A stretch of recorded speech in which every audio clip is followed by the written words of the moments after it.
30년 평균으로 보더라도 이제 8월 달은 우리나라가 좀 많이 쉬어요. 1년 중에 사실 하락률이 제일 높은 달이고, 그리고 이제 뭐 달별로 쳤을 때 오히려 하락 마감한 달이 훨씬 더 많은 달이 8월이고요. 그리고 9월 같은 경우는 이제 미국이 안 좋아요. 네. 역사적으로 이제 미국이 안 좋은 달이어서 8월 달은 우리나라 한번 접었고, 9월 달은 어떻게 될까 좀 궁금하긴 했거든요. 우리나라는 버틸려나, 뭐 미국발을 받아서 같이 떨어지려나 했는데 갑자기 또 무슨 FOMC 얘기 나오고 국채 수익률도 계속 올라가고 이러다 보니까 그 영향 받아가지고 또 공포감 때문에 그런 것 같고, 사실 막판에 지금 좀 이제 떨어지고 있는 거는 아무래도 명절이 또 기니까 명절 전에 또 차익 실현 매물도 제법 있는 것 같고, 그리고 아무래도 2차 전지 쪽에서 이제 좀 조정이 나오면서 코스닥이 상대적으로 좀 더 힘든 것 같고, 그래서 이게 그러니까 저는 항상 이런 이슈 있을 때마다 뭔가 새로운 게 나왔는지를 항상 체크하시라고 좀 조언을 많이 드리거든요. 네. 이게 새로운 게 나왔으면 그거에 대해서 분석을 하고 이게 진짜 얼마나 영향을 미칠지를 생각을 해봐야 되는데 없어요, 사실은. 새로운 게 없거든요. 뭐가 있을까요?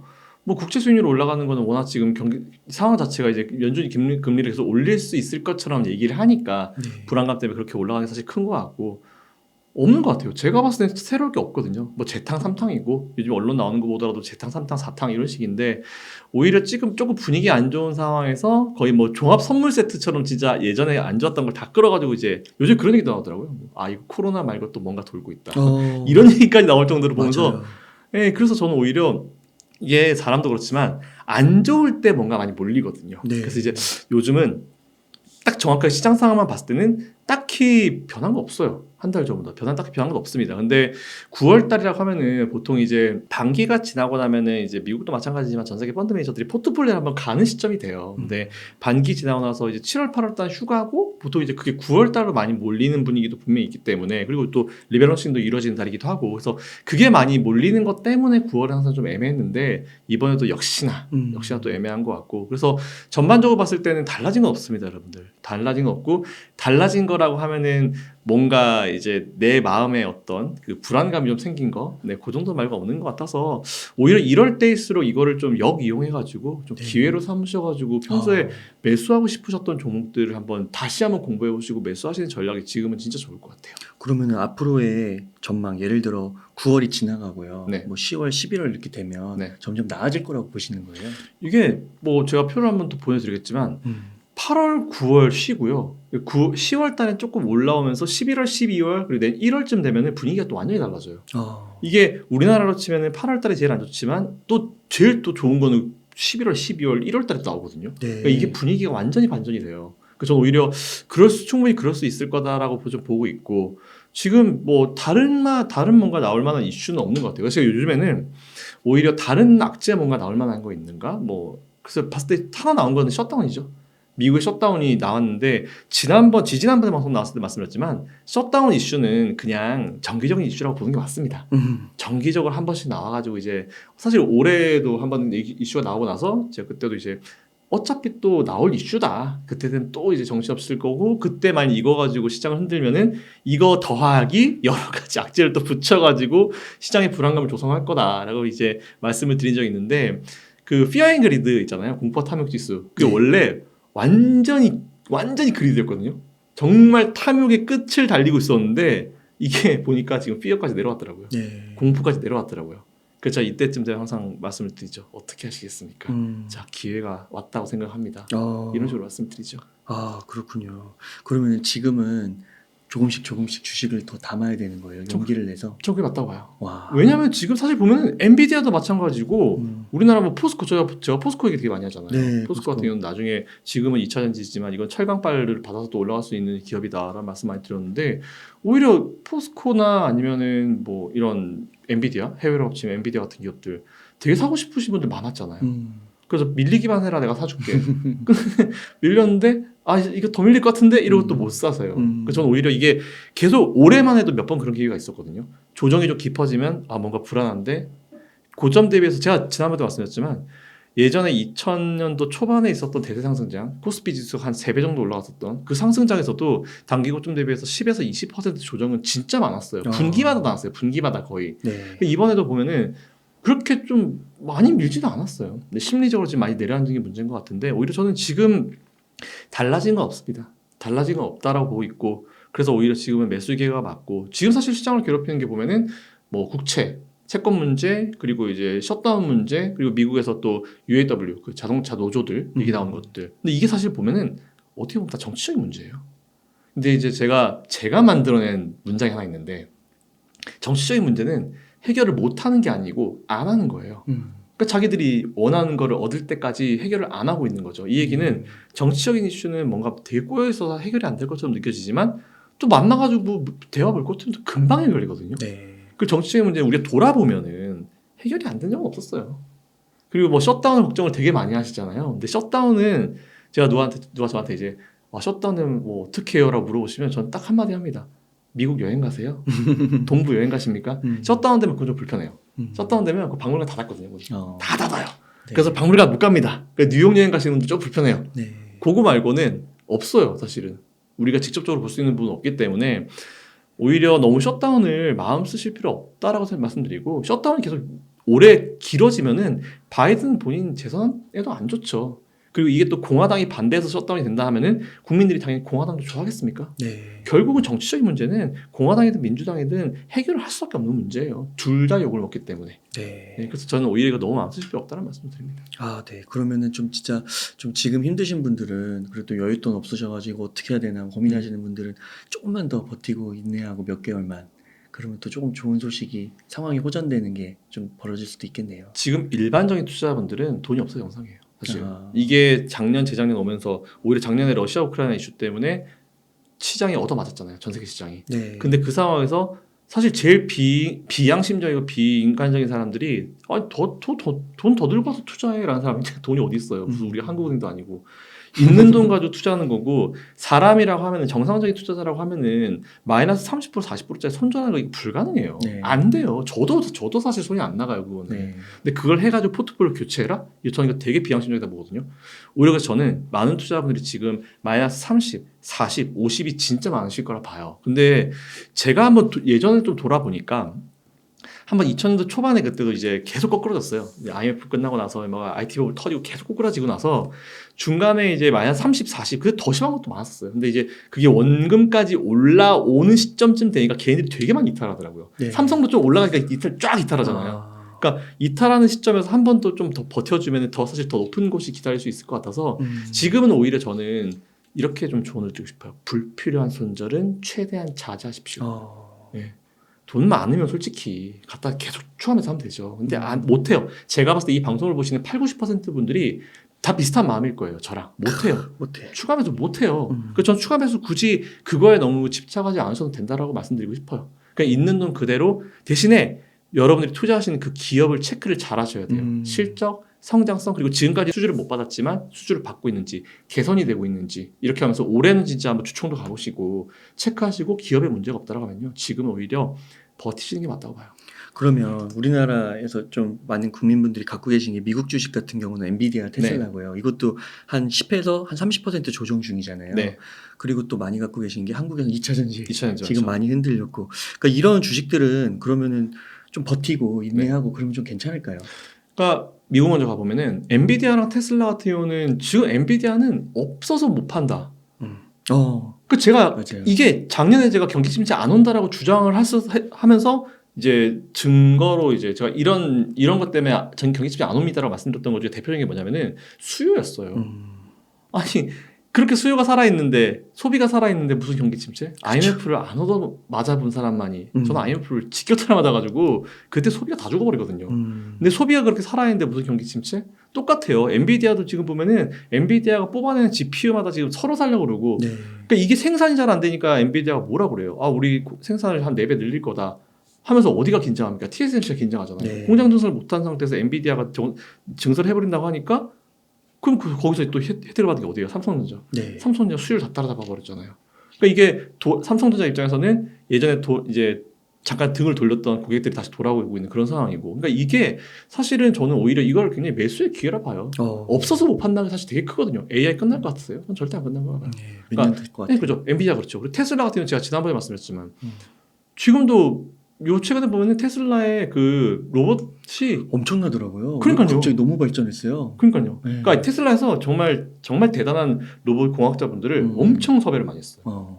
정말 섭외를 많이 해가지고 그분들을 통해서 타고 계속 이제 노력을 했고 그리고 중간중간에 영상들이 다 올라왔거든요. 그래서 얘네들 진짜 뭔가 엄청난데 막 쫄쫄이 타이즈 입고 나와서 춤출 때가 아니에요 지금. 그래서 뭐 요즘에 정말 대단한 기술까지 올라와가지고 테슬라도 지금 제가 항상 말씀드리지만 테슬라는 자동차 기업으로 밸류를 많이 보거든요. 아니에요. 얘는 이제 밸류 계산법이 좀 조만간 아마 달라질 거라 보고 있어서 그렇게 되면 업사이드가 확 올라올 수 있을 거라 보고 있습니다. 그래서 테슬라 같은 경우는 저는 오히려 계속 그냥 매수 유지, 엔비디아도 매수 유지. 국내로 돌아오면은 2차전지 말 되게 많잖아요. 맞아요. 일단은 제가 봤을 때는 지금 이 상황이 원래 제일 걱정되는 게 뭐냐면 뭔가 이 각광을 받는 산업이 하나 탁 튀어 올라오면은 그때부터 정말 너도 나도 할 거 없이 전부 다 나는 우리도 2차전지 주인데 뭐 2차전지 우리 추가로 할 거야 뭐 이런 얘기 엄청 들어와요. 네. 근데 이런 조정이 한번 깊게 오잖아요. 그럼 그런 애들 다 떨어져 나가요. 안 돼, 못 버텨요. 네. 그러니까 진짜 여기서 버티는 애들 어떤 애들이냐면 진짜 매출을 만들어내는 애들 그리고 뭐 성장성이나 아니면 계속 노력하고 미래를 위해서 계속 한 발자국 갈 필요도 없어요. 반 발자국이라도 나서고 있는 그런 기업들이 결국은 이걸 이기고 나중에 또 올라가거든요. 네. 요즘 보면은 에코프로 뭐 어떤 기업에서 생산하는 뭐 어떤 배터리가 뭐 어디에 공급하고도 남는 수준이다라고 얘기하는데 공급가다라고 얘기하는데 공급가다 얘기는 모든 업종을 통틀어서 항상 되게 많이 나오는 거고 이게 이런 그 공급 과다가 되게 되면은 그때부터는 어떤 게 가냐면 품질 경쟁으로 들어가요. 네.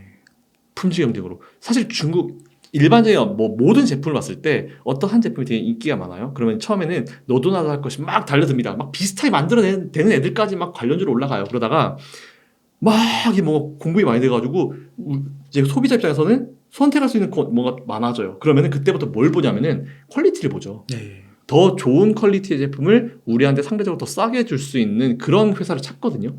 그래서 제일 중요한 게 기술력이라는 거예요. 네. 그래서 저는 지금 뭐 중국산들 엄청 들어오고 막 하잖아요. 근데 그게 한계가 있다 봐요, 저는. 그 지금은 어쨌든 한번 붐업이 확 이루어지고 버블이 한번 쫙 꺼지는. 이게 버블이 꺼진다 그래가지고 뭐 그 회사 그 업종이 버블이 꺼진다 그게 아니고. 그러니까 한번 쭉 올라갔었던 우리도 왜 샤워하면은 거품 샤워하면 이제 거품 올라오잖아요. 그러면 이제 어느 정도 좀 거품이 좀 잠잠해질 때가 있잖아요. 그러다가 그렇다 해서 물 높이가 낮아지는 건 아니잖아요. 물은 그대로예요. 물은 높이는 그대로고 버블이 딱 없어지는 것 뿐이거든요. 네. 근데 물 높이가 딱 이제 버블이 다 사라지고 물만 있으면 그때 어떻게 합니까? 다시 그냥 거품 타면 되는 거죠.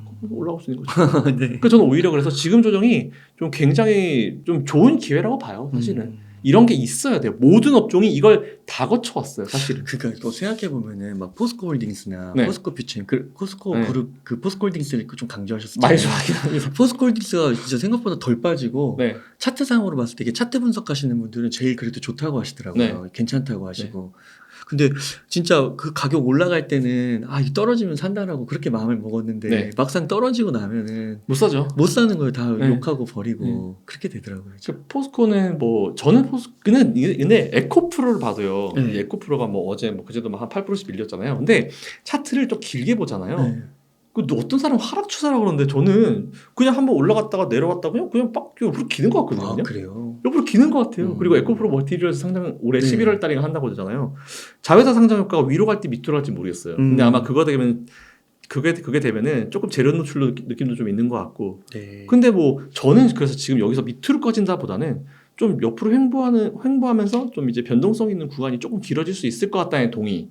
근데 2차전지 업종이 끝난다? 뭐 공급 가다는 뭐 어떻게 된다? 에이 무슨 소리 하는 거야. 네. 저는 그 말도 안 된다 보고 있고. 근데 저는 그래서 포스코홀딩스를 강조했던 거는 포스코는 이제 다리가 많이 걸쳐 있죠. 원래 사람들은 그러면 안 되는데 기업들 입장에서 봤을 때는 여러 가지 사업을 하는 게 되게 좋아요. 근데 포스코는 원래 철강 기업이었는데 2차전지도 하고 그리고 예전에 희귀가스 같은 것도 했고, 그러니까 많은 업종의 걸 실제로 이제 한다가 아니고 실제 그쪽에서 또 매출을 만들어내고 있는 기업이니까 네. 오히려 리스크 관리 차원에서 안전한 차원에서 조금 더 포스코홀딩스를 강조를 좀 많이 했었죠. 근데 네. 그게 처음에는 각광받지 못하다가 뒤늦게 각광받아가지고 요즘엔 좀 이제 괜찮은 흐름이 보여지고 있는 것 같은데 저는 여전히 2차전지 탑픽은 포스코홀딩스. 탑픽이 포스코홀딩스? 근데 그렇다고 보면 또 에코가 또 기술력이 괜찮아가지고.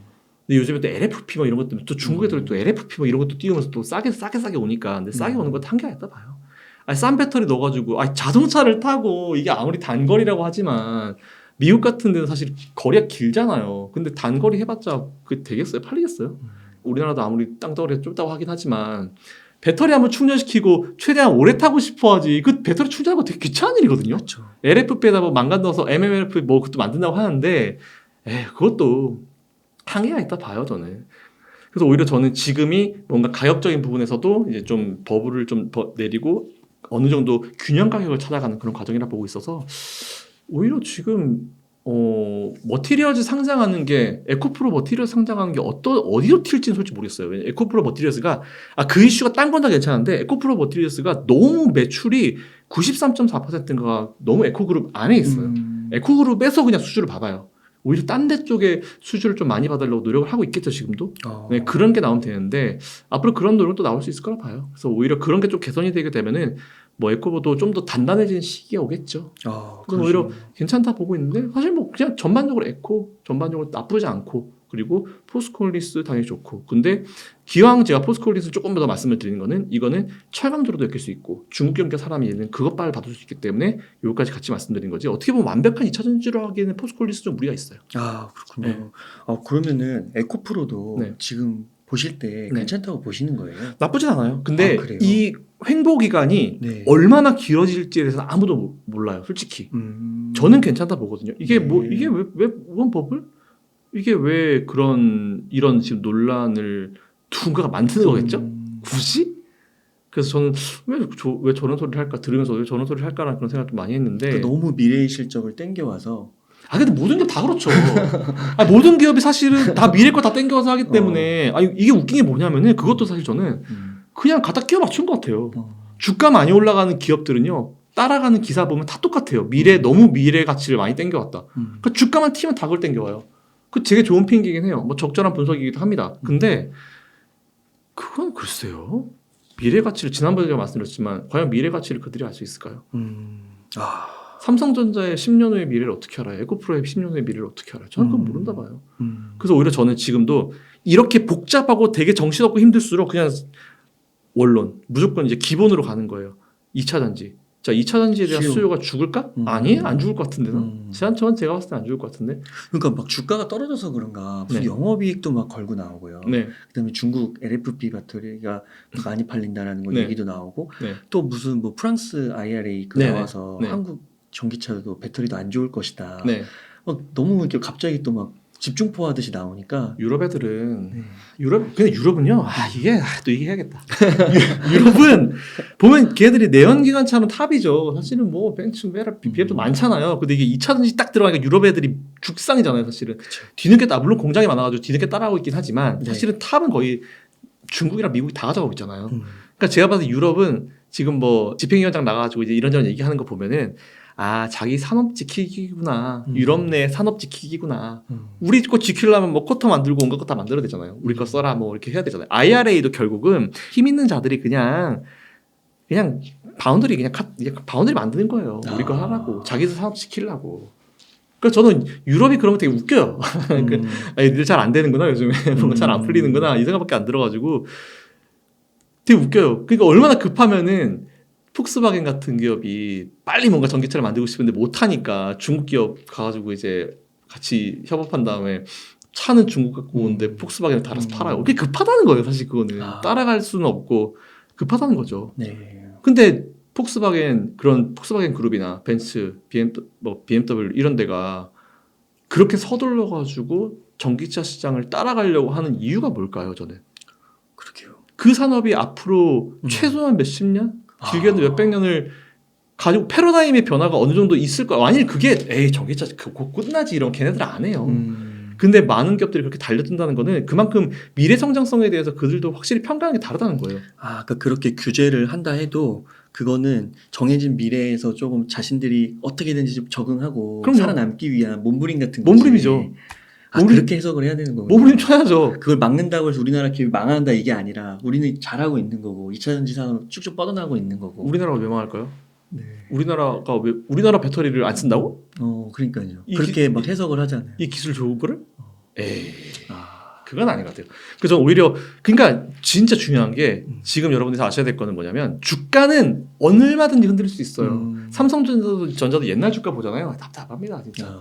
근데 이게 주가라는 것 측면보다는 이렇게 주가가 어려울 때는 그 회사에 계속 집중을 해야 돼요. 그 회사가 생산하고 있는 제품에 대한 수요가 죽었는지 안 죽었는지 수요는 살아있죠. 그리고 지금은 공급과다 얘기가 나온다. 근데 공급과다 얘기가 나온다고 했을 때 2차 전지가 앞으로 활용도가 얼마나 좀 증가할지에 대한 부분을 봐야 될 것 같고 그리고 내연기관 앞에서 말씀드렸던 것처럼 내연기관 그런 기업들이 빨리 전기차 시장으로 들어오려고 이제 지금 돈 쓰고 엄청나게 하고 있는 거. 그리고 사실 그런 거는 이제 자국 산업을 보호하기 위한 건데 그만큼 자기들도 뻗어나오고 싶다는 거잖아요. 그러면 이제 이 수요가 죽을까요? 안 죽나니까요. 안 죽을 것 같아요. 안 죽어요. 죽을 수가 없어요. 근데 지금 잠깐 조금 주가 떨어진다고 뭐 고점 대비해서 20-30% 떨어진다고 그거 가지고 뭐 온갖 얘기를 이게 이렇게 털면 하나라도 나옵니다. 사실은 이게 이제 진짜 사람 하나 진짜 나쁜 놈 만들 수 있거든요. 네. 업종 하나도 진짜 정말 이 업종을 정말 쓰레기화 시키려면 누구든지 할 수 있어요, 솔직히. 근데 억지죠. 분석을 해야지. 야. 억지와 억측을 하면 안 된다 봐요. 그러니까 이거는 그냥 저는 그냥 제 생각은 그냥 지금 사실 이건 준비되지 않은 내용이었어요. 뭐 준비를 잘 안 해오긴 하지만 이걸 제가 던져드릴 테니까 여러분들이 그냥 상식적으로 한번 생각해 보세요. 그냥 이게 진짜 별로고 에이 차전지 무슨 전기차 무슨 이러면 BMW 벤츠 이런 데가 달려들겠어요? 굳이 중국에 있는 기업을 갖다가 인수해가지고 폭스바겐을 달아서 팔겠습니까? 저는 그건 아니라 봐요. 네. 어느 정도 미래가 있기 때문에 그런 거라 보고 있고 지금은 달려가는 도중에 잠깐 쉬는 과정 정도라 봐요. 근데 그게 길어지면서 아니면 너무 높은 곳에서 매수하신 분들이 힘들긴 하죠. 네. 근데 그거는 언제든지 있어 왔어요. 그래서 오히려 지금 난 너무 높은 곳에서 팔아서 마이너스 40% 하신 분들은 공부하세요. 오히려 진짜 공부는 내 계좌가 마이너스가 됐을 때 하기 편해요. 내 계좌가 계속 수익 나잖아요. 그러면 저도 그랬지만 공부 필요 없어요. 난 내가 최고인 것 같아. 그냥 달립니다. 근데 오히려 시장 안 좋을 때 하는 게 나아요. 그러니까 2차 전지 주식이 네. 각광을 받고 많이 투자하시는 분들, 개인 투자자분들이 네. 그런 얘기 많이 하셨거든요. 사실 때 네. 막 올라갈 때 사더라도 나 어차피 네. 앞으로 2025년까지 뭐 길게는 2030년까지는 가져간다. 네. 그러니까 아무 문제 없다 다 그러셨거든요. 네. 삼성전자도 그때 보면 96,000원 살 때도 네. 15만 전자 간다. 네. 그냥 산다. 근데 이게 딱 그렇게 하고 한 이제 좀 떨어지니까 그거를 이제 잊어버리는 건가요? 아무튼 되게 힘든 것 같아요. 그게 네. 어쩔 수 없어요. 심리적인 부분 때문에 어쩔 수 없는 부분이었고 저도 사실 되게 거쳐온 구간이어가지고 네. 전 되게 이해가 돼요. 그게 네. 막 그죠. 이제 내가 투자를 할 때는 이제 처음에는 막 가자 이렇게 가는데 이 사람 마음이란 게 뭐 한 10% 떨어지면은 아유 10% 정도야 뭐 아유 우리 한번 올라가면 10%인데 여기 20 가잖아요. 이렇게 하다가 30 가면은 그때부터 이게 떨리기 시작합니다. 그래서 이제 이걸 어떻게 해야 되지 하면서 인터넷 좀 찾아보고 이제 막 하게 되는데 그러면은 이게 사람이 왜 심리적으로 안 좋을 때 항상 무속신앙의 어떤 힘을 찾잖아요. 되게 막 내 미래에 대해서 막 걱정도 하고 하잖아요. 그런 것 같아요. 그러니까 안 좋으면 조금 안 좋으면은 오히려 되게 걱정을 스스로 많이 하는 게 인간의 저는 기본 본심이라 보고 있기 때문에 지금은 어떻게 보면 심리적으로 다들 인간이기 때문에 어쩔 수 없는 구간이라고 봐요. 근데 이게 공부를 해야죠 지금. 근데 진짜 엔비디아나 네. 테슬라나 이런 거 봤을 때 네. 막 그 엄청나게 떨어졌을 때 테슬라는 막 100불까지 떨어졌을 때 산 사람들은 네. 사실 엄청 번 거잖아요. 엔비디아도 마찬가지고. 그렇죠. 근데 그때 못 사는 거잖아요. 그죠? 네. 원래 근데 엔비디아도 보면은 처음에 산다고 했을 때 막 네. 한 2030년까지는 무조건 들고 간다. 네. 막 다 그러셨는데 안 되잖아요. 또 그게. 아, 근데 진짜 다들 그게 매수하셔가지고 2030년까지 들고 가실 수 있는 마인드가 우리 국민들이 다 되잖아요. 투자자분이 다 되잖아요. 그럼 기관들, 외국인들 엄청 긴장이 될 거예요. 그렇구나. 네. 근데 오히려 저는 제가 이제 다른 방송 나가서도 기관들 욕을 좀 많이 해요. 네. 왜냐하면은 오히려 이게 여러분 가만히 해보세요. 개인 투자자들이 가질 수 있는 최고의 장점이 뭐냐면 우리는 시간에 구애가 없어요. 그렇죠. 없어요. 뭐 1년 있다가 뭐 전세금 내야 이런 거 말고 그냥 우리가 투자를 내 돈 가지고 한다라는 가정 봤을 때 물론 내 돈 가지고 하시는 분이 많지는 않을 거예요. 뭐 언제 기한 한정이 있겠죠. 뭐 나중에 필요한 돈으로 하시겠지만 남는 돈 가지고 하는 게 맞으니까 투자는. 그래서 이제 그렇게 하시는 분들은 누가 뭐라고 할 사람 없어요, 사실은. 근데 기관은 항상 3개월, 6개월, 1년마다 펀드를 계속 이제 평가를 받고 뭐 못하면 잘리고 이러거든요. 그러다 보니까 기관 입장에서 어떻게 해야 되냐. 생각해 보면은 기관이 증권사가 수익이 높았을 때가 언제였냐면 브로커리지 수익이 높을 때였어요. 브로커리지 수익 뭔지 아세요? 다 여러분들이 매도를 많이 하면 거기서 수수료가 나오잖아요. 네. 그거 가지고 먹고 사는 게 기관이에요. 그럼 걔들이 어떻게 해야 돈을 많이 벌겠어요? 뉴스를 계속 만들어야지. 그렇죠. 여러분들 계속 겁 줘야 돼요. 겁을 줘서 계속 사고 팔고 하게 해야죠. 그들한테 삼성전자 매수해라. 뭐 레버리지 이런 거 매수해라. 돈 안 되죠. 왜 장투 들어가니까. 돈 안 돼요. 그러니까 계속 그런 걸 만들어가지고 불안감을 조성해가지고 전 오히려 나오면은 또 걔네들 또 장사하려고 합니다. 또 이런 식으로 하고 넘어가는데 그게 팩트예요. 그래서 저는 오히려 기사에 많이 여러분들이 신경 쓰지 마시라고 하는 게 여러분들 왜 보면 증권사 직원분들은 잘 아니까. 맞아요. 잘 아시는 분들 맞아요. 정말 똑똑하신 분들 맞고 노력 많이 하시는 분들 맞죠. 근데 작년에 우리 돌아보자고요. 그 잘 나간다는 월가 애널리스트들 뭐 분석가들 다 틀렸어요. 정말 전 세계 분석가 다 틀렸어요. 저도 틀렸잖아요. 푸틴이 그렇게 전쟁을 일으키고 누가 알았어요? 다 틀렸거든요. 그럼 결국은 믿는 거는 이제 내가 공부를 해야 된다는 거예요. 네. 네. 그 아까 앞서서 네. 요 기술력 측면 질문 드리고 네네네. 싶은데 에코프로가 네. 에코프로 그룹이 포스코 그룹보다 기술력이 좋다고 보시는 건가요? 저요? 네. 이게 카테고리가 좀 다르긴 하죠. 두 개 기업이 좀 다르긴 하죠. 근데 에코프로 그룹은 지금 일단 국내에서는 뭐 이미 탑이고 해외에서도 탑이고 그리고 에코프로는 저는 좋은 게 뭐냐면 그냥 계속 전진하는 느낌이 좀 분명히 있어요. 전진하는 느낌. 물론 이제 중간에 이제 대표이사 횡령 사건도 있긴 있었지만 대표이사 횡령이 뭐 물론 회사의 이미지에 문제가 되긴 하지만 뭐 그 사람이 이동채 회장이 에코프로는 아니잖아요, 사실은. 그잖아요. 더 많은 직원과 더 많은 엘리트 직원, 더 열심히 노력하는 직원들이 그 많은 회사인데 그 사람 한 명 잘못된 것 때문에 이 회사를 갖다가 평가절하한다? 글쎄요. 그건 모르겠어요. 그냥 그 사람 내보내면 끝이에요. 경영하는 분 잘 데리고 와가지고 더 노력하면 되는 거기 때문에 저는 오히려 그건 문제가 없다 보고 그래서 기술력 측면에서 봤을 때는 오히려 이미 많은 수주 이제 회사를 향한 어떤 그런 이제 수요들 그런 것들이 증명해주고 있다고 봐요. 기술력이 떨어지면 수요가 안 생기죠. 갑자기 그 생각이 들었는데 그 어떤 분이 댓글에 그런 댓글이 좀 많이 달리더라고요. 그 에코프로를 네. 약간 세력이 붙어가지고요. 네. 한번 쫙 올린 다음에 네. 먹고 나서 네. 딱 빠진 거다. 네. 그러니까 그렇게 세력이 그 정도의 기업도 네. 막 주가를 좌지우지할 수 있는 네. 건가요? 세력이요? 네. 근데 저는 이게 진짜 세력이 있었던 90년대부터 했었잖아요, 제가. 네. 근데 요즘에는 이게 여러분들이 저는 개인적인 생각으로 이게 세력이라는 것도 솔직히 저는 이것도 장사 속이라고 봐요. 있긴 있어요. 그런 사람들이 있긴 있는데 진짜 다 잡아들여야 되는데 그런 인간들 다 잡아들여야 되는데 진짜 예전만큼 진짜 압도적인 힘을 구사하지는 못해요. 금감원이 예전보다 훨씬 더 타이트해졌고 금감원이 굉장히 모니터링을 많이 하고 있고 예전처럼 그렇게 쉽게 하지 않아요. 네. 그러니까 모니터링을 굉장히 강화하고 있기 때문에 예전만큼 그렇게 여러분이 알고 계신 것처럼 막 세력이 모든 걸 다 아는 것처럼 여겨지는 시대는 지금은 아니에요. 전 그런 시대는 지났다고 봐요. 에코프로라는 기업 뭐 수조원 때 달려들면은 뭐 돈 많은 사람들 할 수야 있겠죠. 근데 그렇게 큰 기업을 그렇게 하고 있는데 금융당국에서 모를까요? 그래서 뭐 보면 이제 금융당국이랑 뭐 공매도 세력이랑 뭐 같이 결탁해서 이랬는데 그거는 좀 소설이다. 조금 그러니까 너무 우리가 세상을 여러분들 이렇게 나쁘게 볼 필요는 없을 것 같아서 사실은. 그래서 일단 뭐 공매도 워낙 이제 우리 또 저도 사실 공매도가 되게 짜증나는 입장이기 때문에 뭐 그런 거 좀 아쉽긴 하지만 그래서 저는 오히려 너무 그런 세력 하다 보면은 오히려 그것도 주가가 못 가고 뭔가 이제 쉽게 가지 못하는 그 이유를 찾다 보니까 뭔가 이유가 없으니까 세력을 갖다 끼워붙이는 케이스가 너무 많아요, 사실은.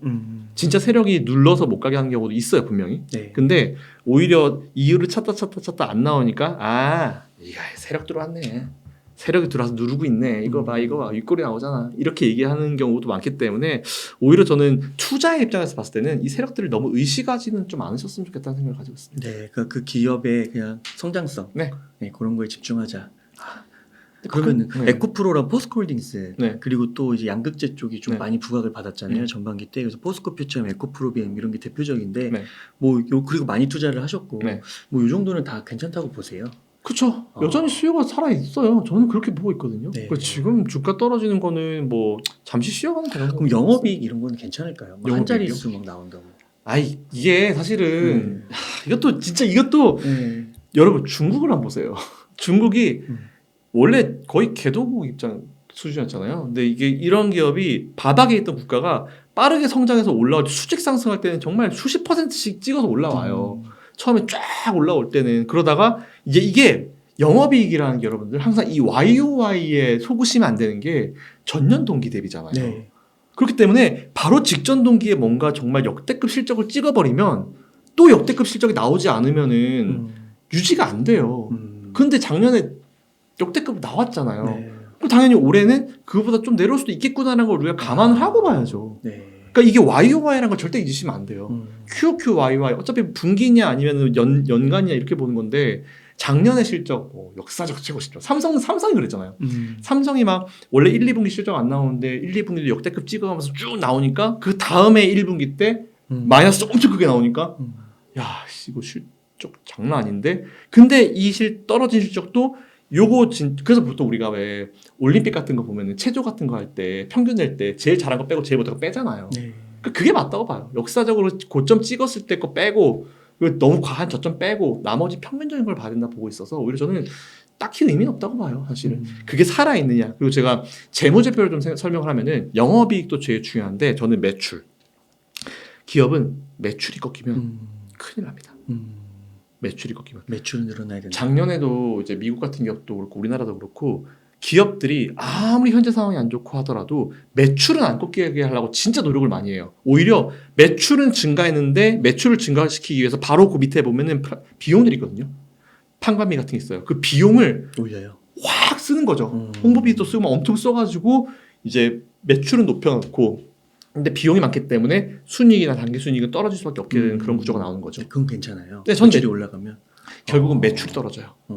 네, 매출이 많이 떨어집니다. 그래서 저는 진짜 위기 상황은 영업이익 순이익은 사실 영업이익은 이 영업 내적인 부분인데 회사가 영업 내적인 부분 말고도 영업 외적인 수익도 있잖아요. 그래서 저는 영업이익과 단기 순이익도 참고해야 돼요. 뭐 순이익이 잘 나와야지 배당도 많이 나오니까. 근데 그거는 둘째 치고 기업에 대해서 집중한다고 봤을 때 일단 매출이 꺾이지 않아야 된다고 보고 있고 매출이 어느 정도만 만들어지고 있으면 이제 재무제표를 쭉 보는 거예요. 그래서 이게 작년보다 오히려 저는 비용이 좀 증가했네. 근데 매출이 좀 올랐네. 근데 순이익이 좀 떨어졌어. 그러면 이게 조금 뭔가 지금 좀 상황 자체가 좀 쉬어가는 상황이구나. 이렇게 생각하는 게 저는 맞다고 보거든요. 그래서 저는 오히려 순이익이나 영업이익 가지고 시비 거는 거는 좀 아니라고 봐요. 영업이익률 한 자리도 별로 문제될 건 없어요.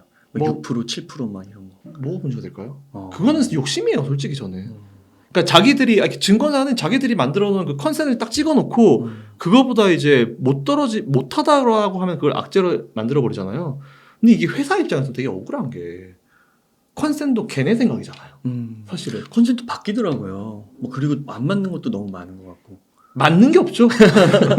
안 맞는 게 너무 많다가 아니고 맞는 게 없어요, 컨센 사실. 그러니까 그 던져놓는 거예요. 그래놓고 이제 그게 뭐 시장의 예상치다 그래서 그거보다 뭐 떨어지면은 뭐 그게 뭐 악재다 그러는데 저는 혼자 무슨 생각하냐면 그건 니들 생각이고 회사도 회사 나름의 생각이 있어요. 근데 그 생각을 회사는 증권사랑 공유하지 않아요. 그러니까 이번에 뭔가 순이익을 좀 삼성 같은 경우도 참 보세요. 삼성이 뭐 HBM 같은 경우도 못해서 안 했겠어요? 네. 그냥 제껴 놓은 거죠. 근데 언론에서는 삼성이 뭐 HBM을 등한시했다 그러잖아요. 네. 근데 이번 삼성 따라가는 거 보세요. 네. 등한시한 게 아니고 언제든지 우리는 할 수 있다라고 생각을 한 거예요. 그러니까 지금 원래 HBM도 이제 하이닉스가 50%였는데 삼성전자가 뭐 몇 년, 1, 2년 안에는 50% 넘어갈 거다라고 하잖아요. 그러니까 놔두는 거예요. 언론이 뭐라고 떠들든지 말든지 간에 우리는 그냥 우리가 할 수 있으니까 그냥 하고 HBM 막 부니까 하이닉스가 팍 각광받다가 갑자기 삼성전자가 이제 AMD인가 어디 거기랑 이제 퀄컴인가 하여튼 거기랑 이제 딱 나와버렸잖아요. 네. 못하는 게 아니죠.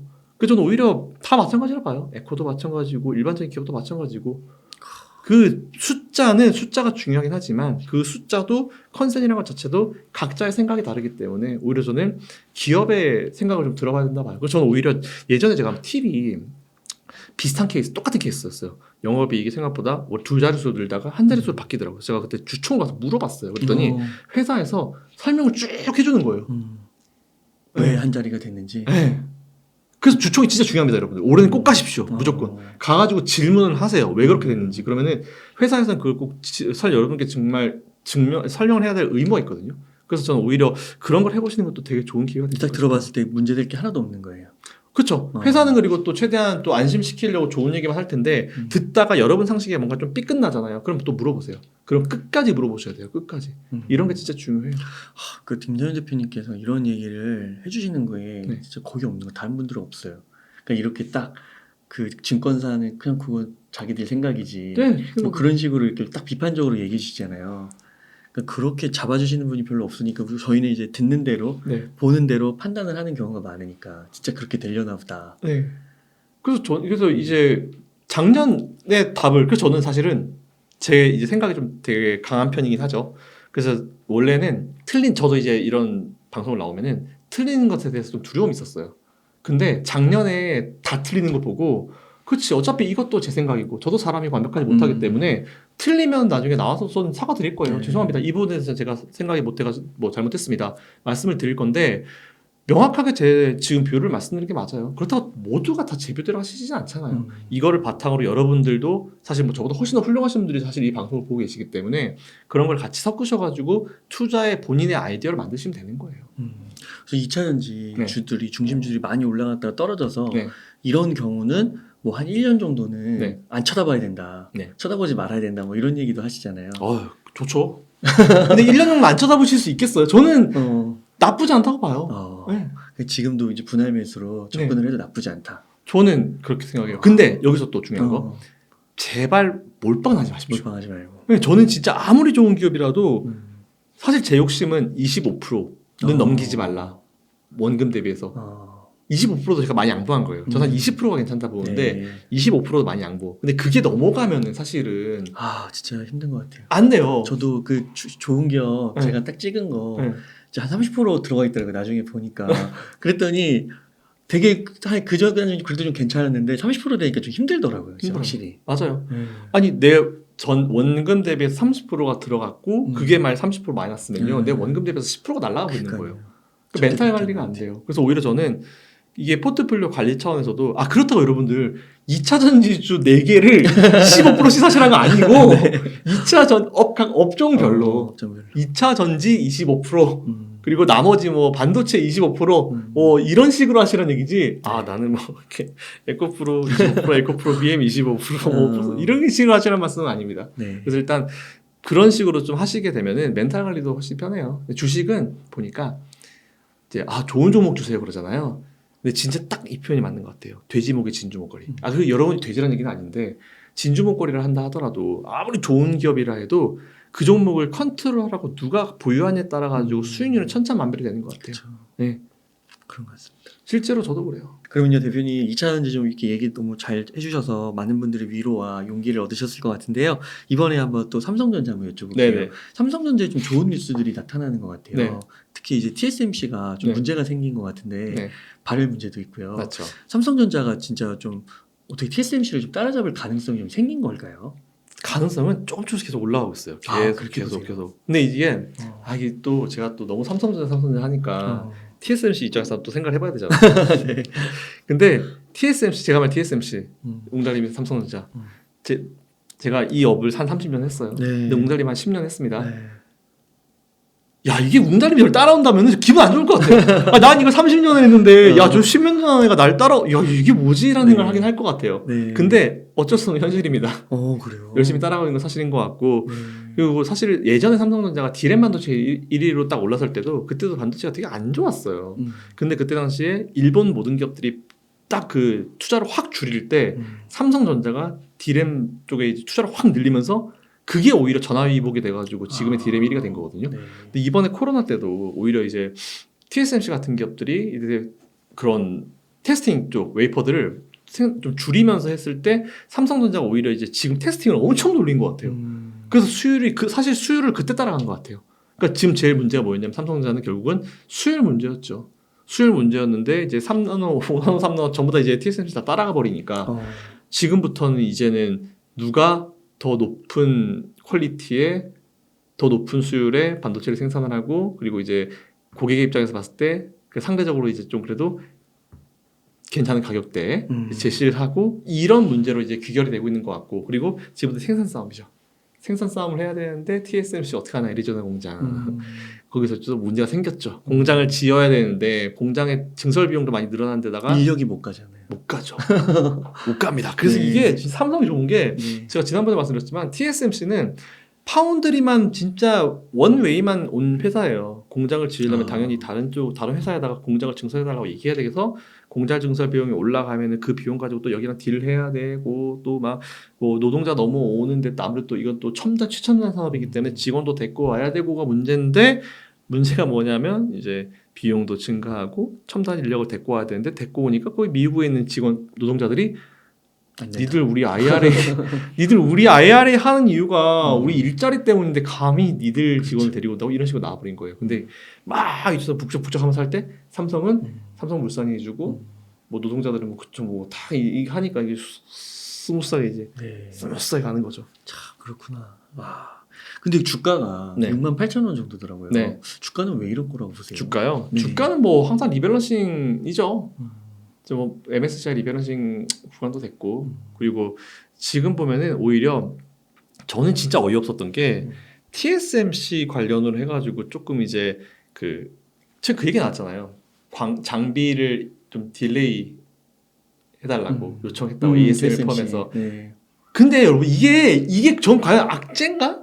삼성전자한테 악재인가라고 생각을 해볼 필요가 있는 게 앞에서도 말씀드렸지만 TSMC 공장이 증설이 좀 늦어져요. 자 그럼 정말 쉽게 가보겠습니다. 공장 증설이 늦어집니다. 1년 늦어져요. 그럼 당연히 거기에 원래 예를 들어서 올 12월에 공장 증설이 완료된다 하면은 그때쯤 돼서 ASML한테 그때 맞춰서 우리 기계 좀 갖다 줘 라고 하겠죠. 근데 이 증설 기간 자체가 늘어져요. 그럼 당연히 이 기계를 뒤에 받아야죠.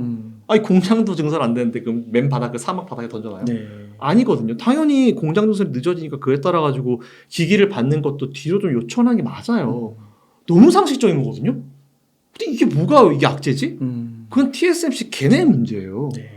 이게 무슨 반도체 업황 전체 문제예요. 삼성전자는 지들끼리 잘하고 있습니다. 공장 증설 잘하고 삼성은 딱딱딱 때에 맞춰가지고 기기 잘 받고 있어요. 근데 이게 원래 이제 업계 1위가 한번 뭔가 휘청하잖아요. 그러면은 앞뒤 안 재요. 이게 수급이 항상 문제라고 보는 게 앞뒤 안 재요. 이런 생각을 해볼 생각도 안 하고 그냥 뭐지? 업계 1위 TSMC가 뭐 지금 기계를 미룬다고? 그럼 뭐 생산을 줄인다는 얘기야? 안 되겠네? 뭘 생산을 뭘 줄여요? 지금 뭐 엔비디아는 4배를 찍어낸다고 하는데. 그러니까 이게 전체적인 그림을 그려보시면 돼요. 엔비디아 분명히 젠슨왕이 나와가지고 우린 생산을 4배로 늘리겠다. 수주를 주겠다고 했어요. TSMC는 지금 제일 속 타는 게 TSMC예요. 빨리 공장 증설해서 빨리 기계 넣고 이 엔비디아의 4배 증설하는 걸 다 자기들이 가지고 오고 싶어 할 거 아니에요. 갖고 싶죠. 못 갖고 오는 거지. 그렇죠. 근데 이제 이걸 어디로 가겠어요? 삼성이 가져가는. 그렇죠. 얘가 수율도 따라왔잖아요. 이게 과연 안 좋은 얘기예요? 저는 그렇게 생각을 해요. 상식적으로 생각해 보세요. 만약 젠슨왕 이게 문제가 아까도 제가 소비와 수요라고 그랬잖아요. 엔비디아가 전 TSMC가 아니고 엔비디아가 야 우리 여러분들 우리 생산량 조금 컨트롤할게요. 그런 문제지. 우리 조금 작년에 우리 좀 많이 했는데 생산량 조금 컨트롤하겠습니다. 이러면은 TSMC랑 삼성전자가 다 밀리는 게 정상이에요. 근데 아니 소비자는 사겠다고, 난 사겠다고 빨리 찍어만 내달라고. 근데 이제 찍어내는 애가 야 우리 기계 우리 1년만 우리 공장 증설이 안 되고 있어. 근데 여기서 삼성전자는 우리 있잖아 우리 수율도 우리 제대로보다 잘 나오는 거죠. 그럼 이게 어떻게 되겠어요? 이런 그림을 좀 그려봐야 된다고 봐요. 반도체 업황의 문제? 아니죠.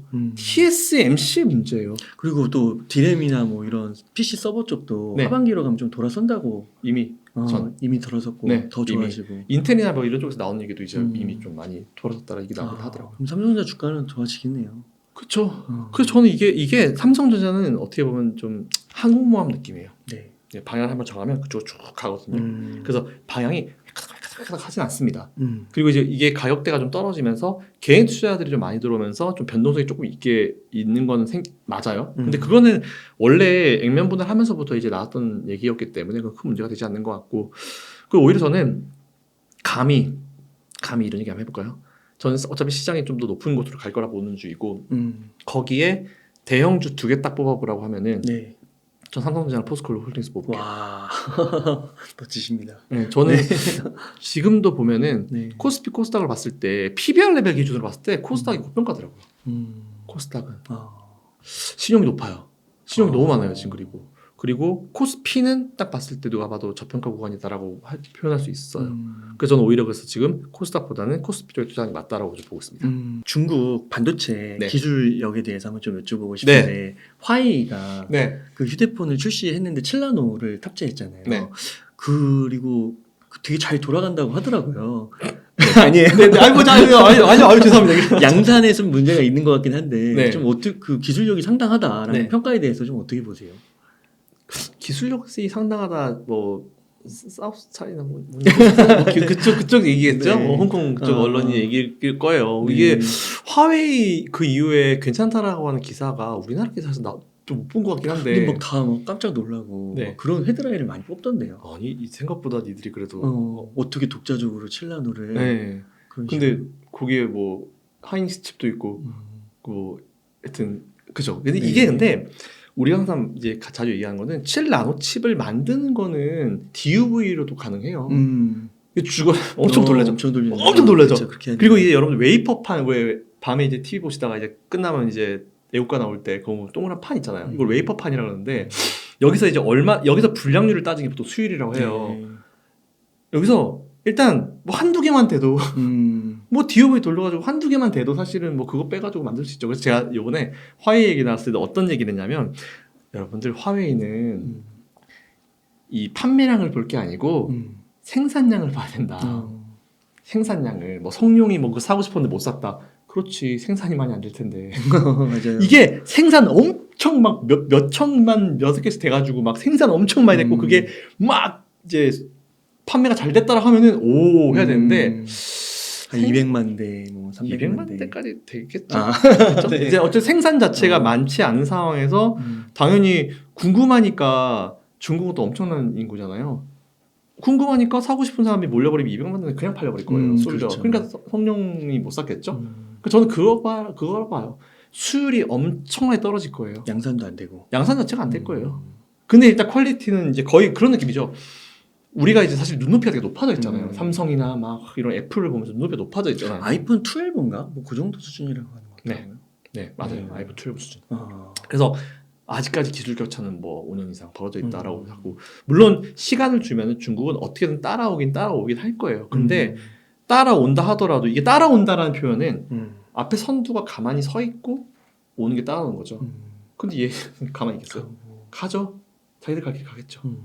그래서 저는 오히려 이번에 중국이 한 거는 뭐 계속 이제 자생을 위해서 노력을 하고 있는 분은 분명히 있는데 이번에도 보니까 이제 중국의 모 기업 쪽 상장되어 있지 않은 모 기업이 뭐 올 초에 중국 정부로부터 9조 정도, 9조? 7조 정도 우리나라 돈으로 한 7조 정도를 지원을 받아서 9개월 만에 국산화에 성공했다 나왔는데 그 기사를 보면요 어떤 반도체 장비를 국산화했는지 안 나와 있어요.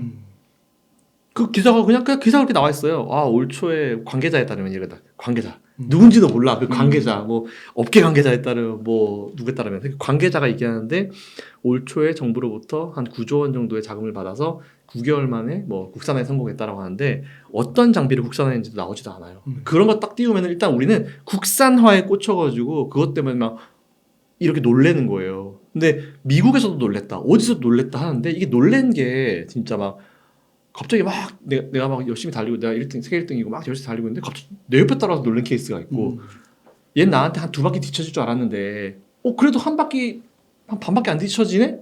이렇게 놀라는 게 있고 그래서 저는 오히려 놀라는 강도가 좀 이제 뉘앙스 차이가 좀 있다고 봐요. 네. 바로 따라가지고 이게 아니고 생각보다 이 정도 그 정도로 봐요. 막 너무 뭐 염려할 필요는 없는. 에이, 삼성전자랑 애플이랑 놀겠어요. 아 그렇군요. 그 한 가지 섹터만 더 여쭤보겠습니다. 네. 그 전반기에 또 뜨거웠던 게 로봇이잖아요. 아, 로봇이요. 네. 그래서 그 또 삼성전자가 그 레인보우 로보틱스에다가 투자도 했고요. 맞아요. 근데 또 한편에서는 로봇은 약간 2차 전지보다는 이렇게 찍히는 거는 좀 덜하다. 아, 지금 아직까지 적자죠. 네, 적자로서. 그래서 조금 우려를 좀 하는 부분이 있는데 로봇 섹터는 좀 어떻게 보세요? 로봇이요. 이번에 안 그래도 모 행사에서 이제 로봇 관련 인터뷰를 좀 본 적이 있어요. 제가 추석 특집을 찍으면서 이제 그걸 봤는데 두산 로보틱스에 대한 얘기 나오잖아요. 최근에 그 대표님이랑 하시는 얘기 어떤 얘기가 있었냐면은 아직까지 뭐 적자인데 뭐 어떻게 생각하시냐 이런 식으로 여쭤보니까 우리가 흑자로 돌릴 수 있으면 당자로 돌릴 수 있다. 아 그래요. 근데 보고 가는 게 있기 때문에 지금은 이제 이 상태를 유지를 한다. 이렇게 얘기를 하더라고요. 그러니까 지금 정도 되는 기술로 뭐 제품 만들어서 팔아도 흑자로 돌릴 수는 있는데 좀 더 우리는 더 원하는 게 있기 때문에 그래서 제가 아까도 이제 에코프로 말씀드리면서 기업의 얘기를 들어봐야 된다. 증권사 얘기보다 기업의 얘기를 들어봐야 된다고 말씀드린 게 그런 이유예요. 그래서 두산 로보틱스는 그런 얘기를 하더라고요. 아마 그 얘기는 조만간 언론 방송에서 많이 나올 거예요. 아 그렇군요. 네. 그러면은 우리나라 산업으로 봤을 때 네.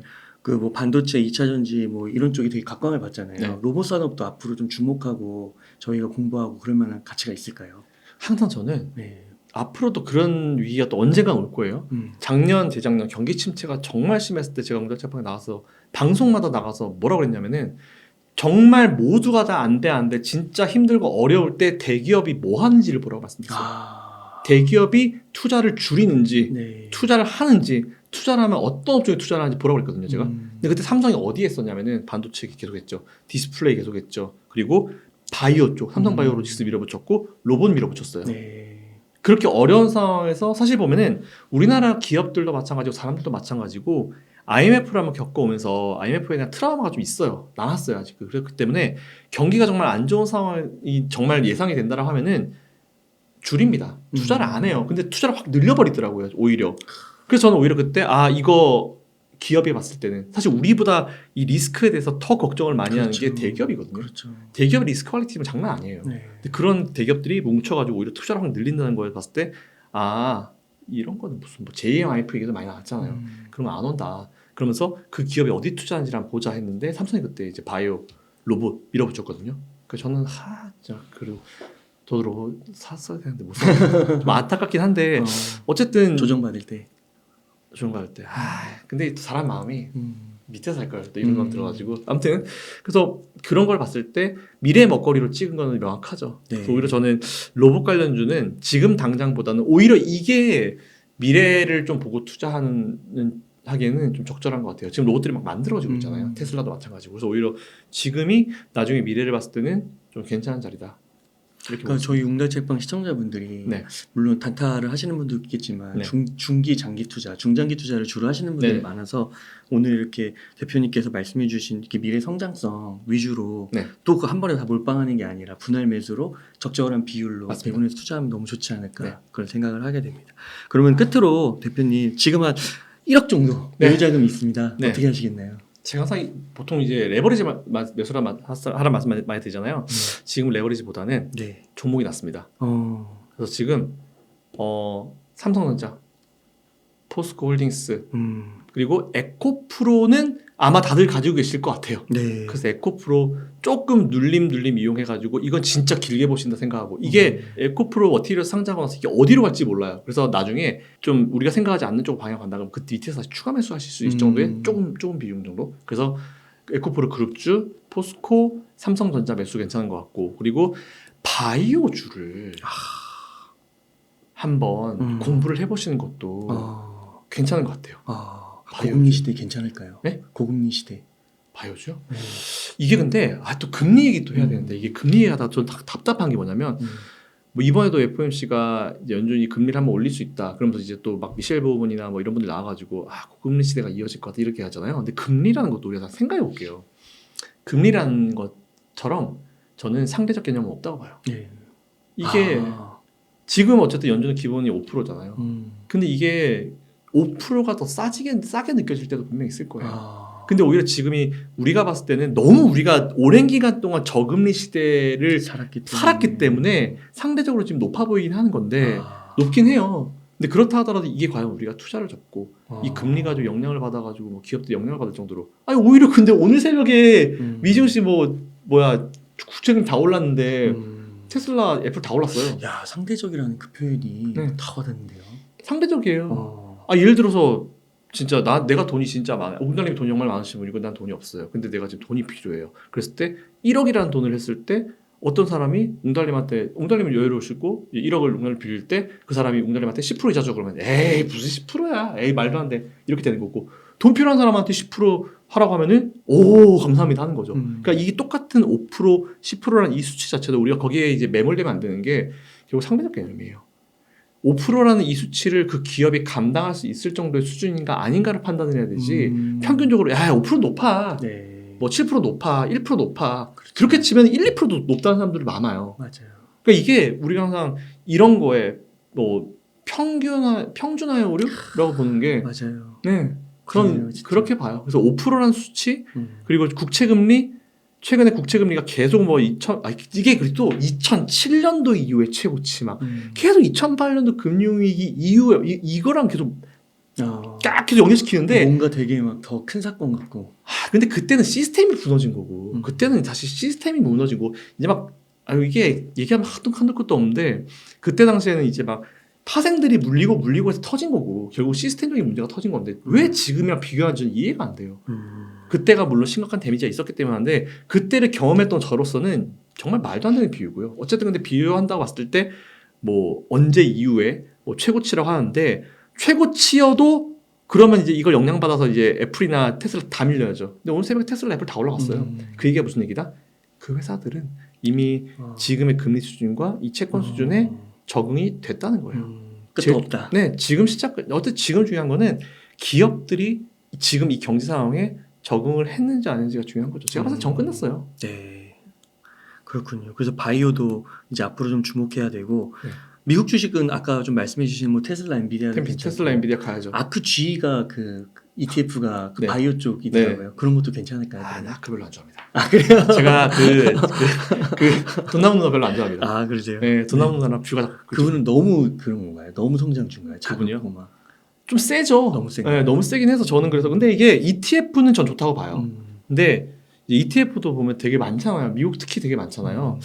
아크 차라리 저는 지금 앞으로 상황을 놓고 봤을 때 제가 이게 ETF를 좀 많이 소개를 해드릴 때는 시장 상황이 좀 애매했을 때 근데 지금은 오히려 애매한 상황이 좀 길게 이어지고 오히려 이제 반등 시점 노릴 시점이어서 ETF보다는 오히려 저는 종목에 투자하는 게 맞다. 저 대표님 그게 너무 궁금해서 네. 그 대표님도 약간 강세론자시잖아요. 맞아요. 맞습니다. 근데 이분도 돈남 언니도 굉장히 강세론자시잖아요. 네. 근데 뭐가 좀 다른 거예요? 뭐가 좀 마음에 안 드시는 거예요? 저요? 네. 아니 이게 그분은 강세로 되게 헷가닥해요. 저는 되게 싫어하는 게 뭐냐면은 뷰가 너무 자주 바뀌는 걸 별로 안 좋아하거든요. 근데 강세론자로 한 사람 중에 뷰가 많이 바뀌었어요, 사실은. 많이 바뀌었다가 뭐 다시 이상하게 갔다가 다시 돌아오고 막 그래요. 근데 저는 원웨이잖아요. 누가 뭐라고 하시든 간에 아니 난 모르겠고. 그러니까 저는 제가 바라는 거는 이제 제 방송을 쭉 보시는 분 있으시지만 저는 진짜 마지노선 역할을 좀 해드리고 싶어요, 항상. 그래서 오늘 새로 방송 보시는 분이 봤을 때 이제 지금 정도면 그래도 저 사람 얘기로는 매수 기회구나. 근데 계속 보시는 분 입장에서는 쟨 또 매수하라고 그래 이러실 수 있거든요. 근데 저는 항상 마지노선 역할을 좀 해드리고 싶어요. 근데 제가 팔라고 하고 제가 도망가라고 하잖아요. 진짜 도망가야 돼요. 진짜 도망가야 됩니다. 그래서 저는 오히려 주식이란 거는 쭉 밀리잖아요. 쭉 밀리는 과정에서도 계속 매수 하다가도 이제 좀 손실이 더 내려가다가도 올라오면은 여러분들이 매수하는 가격 이상으로 올라올 거예요. 그래서 저는 계속 매수를 말씀을 드리는 거기 때문에 그런 거 좀 오해가 없으셨으면 좋겠는데 어쨌든 답을 드리면 뭐 캐시우드 같은 경우는 좀 많이 왔다 갔다 하는 경향도 분명히 있고 기본적으로 기업을 이 업사이드를 줄 때 그분은 펀드를 운영하는 분이기 때문에 그 펀드에 따라서 의견을 좀 많이 바꿔요. 특히 엔비디아 많이 갈렸잖아요. 저는 엔비디아 무조건 밀었는데 그분 엔비디아 다 팔아버리고 급등하기 시작했잖아요. 그런 거에서 좀 많이 다른 것 같아요. 그분이 팔면 급등하는 주식들이 꽤 있더라고요. 그걸 노린 건가? 그럴 수도 있겠네요. 저보다 훨씬 똑똑한 분이니까. 네, 그러면 대표님 끝으로 시청자님께 한 말씀 부탁드리겠습니다. 네, 저는 강세론자 맞습니다. 맞고 근데 저는 앞에서도 말씀드렸지만 좀 마지노선 역할을 좀 해드리고 싶어요. 그래서 주가가 밀린다 하더라도 계속 매수 쟤는 맨날 계속 매수 하라고 하지만 제가 매수하라고 하는 시점에 매수하셨으면 오히려 앞으로 다가올 시장에서는 그보다 훨씬 더 높은 자리에 올라갈 것 같기 때문에 매수하라고 말씀드리는 거고 저는 너무 높은 자리에 있는 종목을 매수하시라고 말씀드리진 않아요. 저도 그걸 별로 안 좋아하기 때문에 저는 오히려 바닥에서 잡아서 진짜 4, 5년 동안 기어도 나중에 한 4, 5년 후에 200% 300% 나온 종목을 투자하는 게 사실 제 스타일이기 때문에 오히려 좀 지루한 투자를 하는 입장이에요. 근데 이제 결국은 큰 수익으로 항상 마무리 짓고 싶어하는 투자이기 때문에 제가 어떤 스타일인지 여러분들이 잘 아실 거라 믿고 있습니다. 그래서 투자를 오히려 전 지금은 좀 어려운 상황이지만 이걸 좀 역이용해서 투자를 하시는 게 맞다고 봐요. 달라진 게 없어요, 사실은. 제가 한 달에 한 번씩 꼬박꼬박 우리 공동체방에 나오는데 한 달 전, 2달 전과 지금 달라진 게 없어요. 언론이 좀 더 세게 얘기한다? 이런 거 말고는 달라진 게 없기 때문에 저는 오히려 이럴 때 여러분들이 또 안 좋을 때 공부를 좀 더 많이 하셔야 된다. 공부를 하시고 여러분들 종목이 좀 더 이제 전문가가 되시라는 말씀 드리고 투자는 그대로 이어가시라는 말씀 다시 한번 드리겠습니다. 네, 너무 감사합니다. 이렇게 해서 LS홀딩스의 김서영 대표님을 모시고 이야기를 나눠봤습니다. 긴 시간 동안 유익한 인사이트 많이 나누셔서 감사의 말씀 드립니다. 오늘 고생 많으셨습니다. 감사합니다. 안녕하세요. 웅달책방 구독자 여러분, 웅달입니다. 이번에 진짜 돈이 되는 돈공부, 일명 고래 돈공부 스터디 모임을 열게 되었습니다. 국내 최고의 경제 전문가분들의 실용적인 금융 지식을 고래 돈공부에서 라이브로 만나보세요. 한 달에 총 6분의 연사를 실시간 라이브로 만나게 되는데요. 4분의 각 분야의 경제 전문가분들과 나는 공부로 부자가 되었다의 성정길 대표님, 그리고 저도 참여합니다. 여기에 함께 자신을 변화시키고 성장하고자 하는 다른 참여자분들과의 열정 가득한 커뮤니티 활동도 있습니다. 나 자신의 진짜 변화와 성장이 뒷받침되는 진짜 돈공부를 고래 돈공부 모임에서 꼭 경험해 보시길 바라겠습니다. 더 자세한 내용은 해당 영상 고정 댓글 링크로 남겨두겠습니다. 많은 성원 부탁드리겠습니다. 감사합니다.